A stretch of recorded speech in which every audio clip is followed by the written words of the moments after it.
uliyekaa unasikiliza, Yesu anakupenda. Yeye hataki upotee. Yeye anasema ya kwamba nalikuja ili muwe na uzima, kisha muwe nao tele. Jioni ya leo unapompokea Yesu, anauleta uzima ndani yako. Yamkini kuna magonjwa, yamkini kuna vifungo. Unapompokea Yesu, ewe mkazi wa mahali hapa, hebu kimbia kwa Yesu. Yesu aliteswa kwa ajili ya dhambi zako. Haleluya. Yeye alitupenda tungali tu wenye dhambi, na tulikuwa tustahili kabisa. Wengine walikuwa ni wauaji.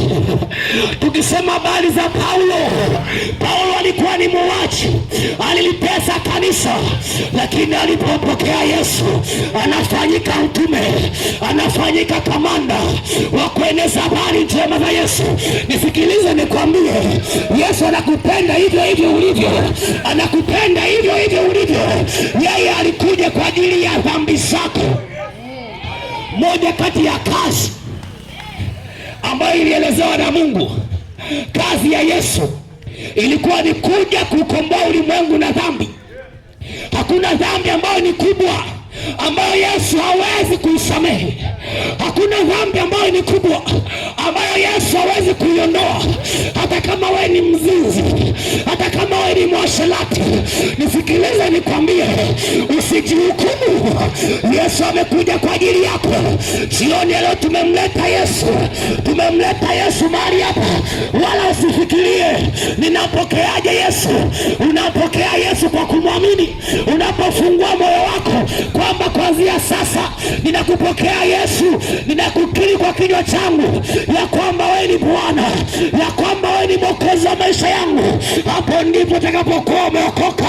Utakuwa ni mtu mpya, utakuwa ni kiumbe kipya. Hebu jioni ya leo mpe Yesu maisha yako, aingie ndani yako. Haleluya. Mkabidhi Yesu maisha. Kijana mwenzangu, mkabidhi Yesu maisha. Dunia inavyoenda, mambo mengi yanatokea. Watu wanaona kuwa ni kawaida. Sio kawaida ndugu zangu. Mambo ya leo yanayoendelea mtandaoni ndio mambo ambayo alimfanya Mungu ashuke. Wakati wa Sodoma na Gomora, wale watu walikuwa wanafanya vitu vya ajabu sana, walikuwa wanafanya dhambi za ajabu.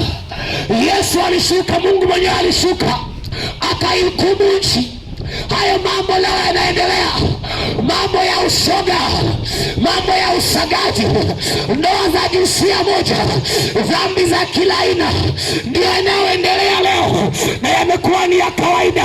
Sikiliza nikwambie, sio kawaida, ni mpango wa Ibilisi ili watu wapotee. Lakini ashukuriwe Baba, lakini ashukuriwe Mungu wa mbinguni. Leo amemleta Yesu mahali hapa, leo amemleta Yesu mahali hapa. Mtu mmoja akifungua moyo wake, Yesu anaingia ndani yake. Mtu mmoja akifungua moyo wake jioni